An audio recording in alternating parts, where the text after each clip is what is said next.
Hello everyone, good morning. সকাল সকাল উঠেই রান্নাবান্না করতে চলে এসেছি, কারণ আজকে ছিল শ্রাবণ মাসের দ্বিতীয় সোমবার।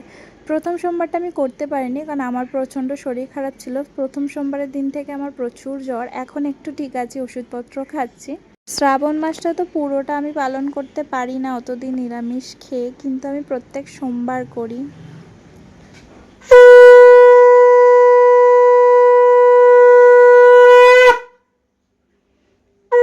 ওইদিকে তো আমার পুজো দেওয়া হয়ে গেছে, আমি চলে এসলাম বাকি রান্নাটা করতে। আজকে সকাল সকাল উঠেছিলাম এই কারণেই, কারণ আগে রান্না বান্না করে ভেবেছিলাম পুজোটা করব, কারণ নিরামিষ তো অল্পই রান্না হয়।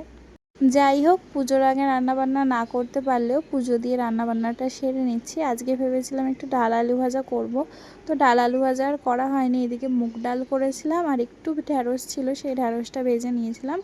আর পাতলা পাতলা করে বেগুন কেটে বেগুনি করেছিলাম।